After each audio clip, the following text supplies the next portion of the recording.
یہ مطلب نہیں ہے کہ بس لا الہ الا اللہ محمد رسول اللہ پڑھ لیا اور ہماری ذمہ داری ختم ہو گئی۔ کلمہ کے اس کے کچھ تقاضے بھی ہیں کہ کلمہ پڑھا جائے، پھر نماز روزہ حج زکوٰۃ اس کی پوری پابندی کی جائے۔ ایک صحابی کے سامنے ایک شخص کہتا ہے کہ جب لا الہ الا اللہ کہہ دیا تو جنت پکی ہوگی۔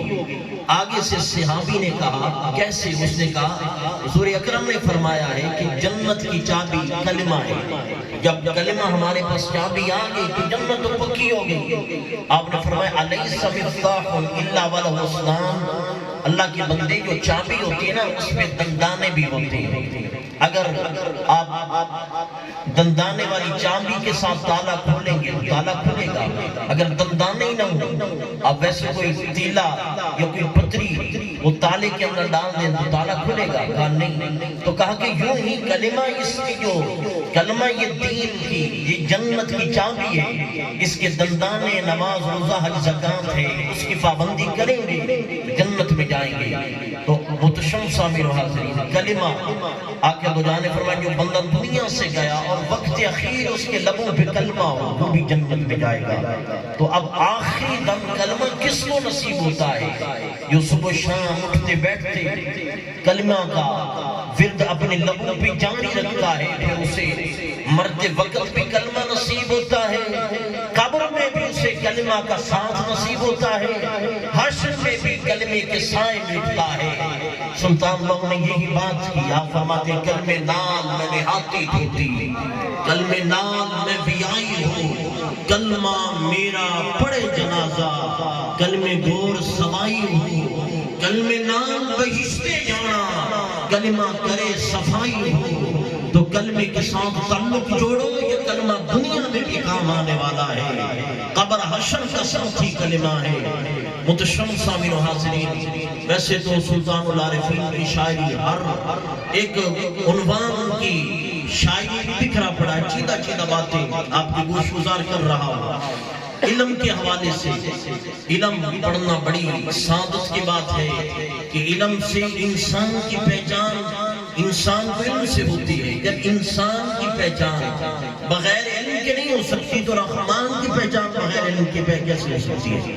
اللہ کو پہچاننا ہے تو علم ضروری ہے۔ آج کچھ نام نہاد پیر وہ کہتے ہیں علم کہ وہ دشمن ہوتے ہیں، ہمیں کوئی نماز کی شریعت کی پابندی کی ضرورت نہیں ہے، تو وہ پیر نہیں ہوتے، وہ بھیڑ ہوتے ہیں۔ سلطان بہو نے کہا نا کہ علم بات جو کرے فقیری، کافر مرے دیوانہ ہو، سہبریاں دی کرے عبادت اللہ کو بیگانہ ہو۔ کہا کہ اگر بغیر علم کے آپ ولایت اور آپ پیری مریدی کی طرف آئیں گے تو آپ ہدایت کا سبب نہیں بنیں گے، گمراہی کا باعث بنیں گے۔ اور یہ پیر نہیں ہوتا، یہ پیڑ ہوتا ہے۔ آج کل ہمیں یہ تانا دیا جاتا ہے یہ تمہارے پیر کی بات ہے۔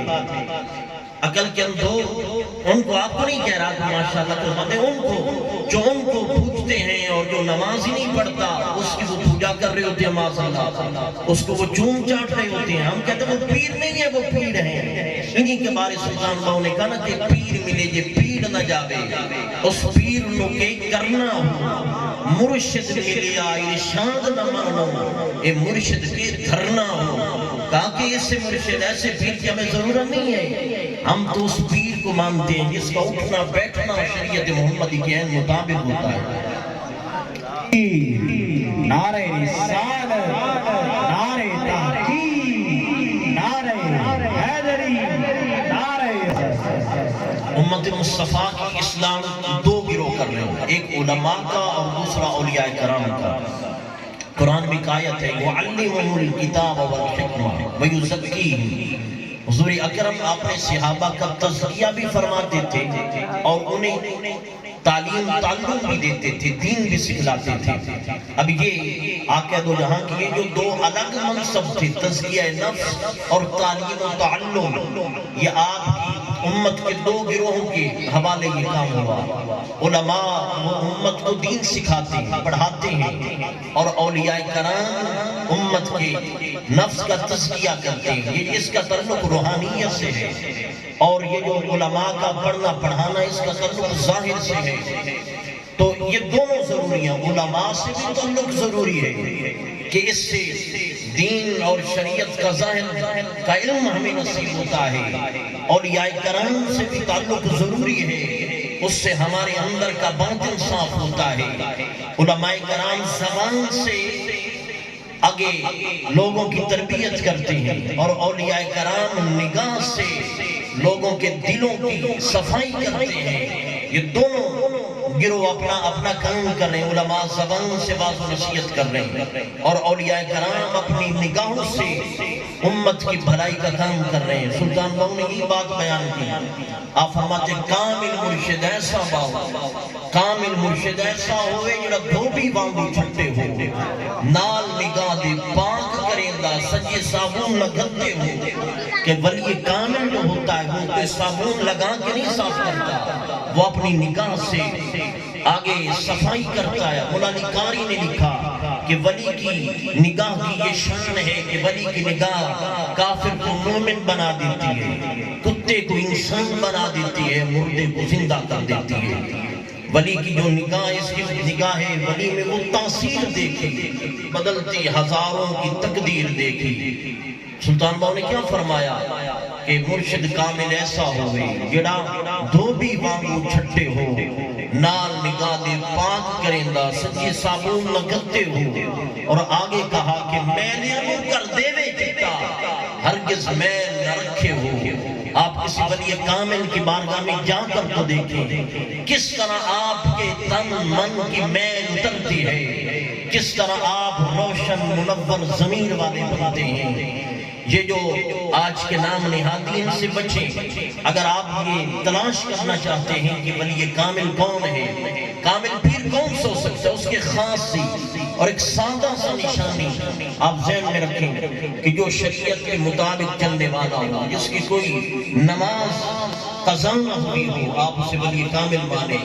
حضرت داتا علی حجبیری کے پاس ایک شخص تھا، ایک سال آپ کے پاس رہا، سال کے بعد جانے لگا. آپ نے پوچھایا تھا، اب اچانک جانے کا ارادہ بن گیا، کیوں جا رہے ہیں؟ حضرت ایک سال رہا، میں نے تمہاری کوئی کرامت نہیں دیکھی. آپ نے فرمایا اللہ کے بندے تو ایک سال میرے پاس رہا ہے، بتا کوئی میرا قدم شریعت محمدی کے خلاف اٹھا ہو تو بتا، میری کوئی نماز تکبیر اولا سے نہیں ہو تو وہ بتا، میری کوئی تہجد کی نماز چھوٹی ہو تو وہ بتا.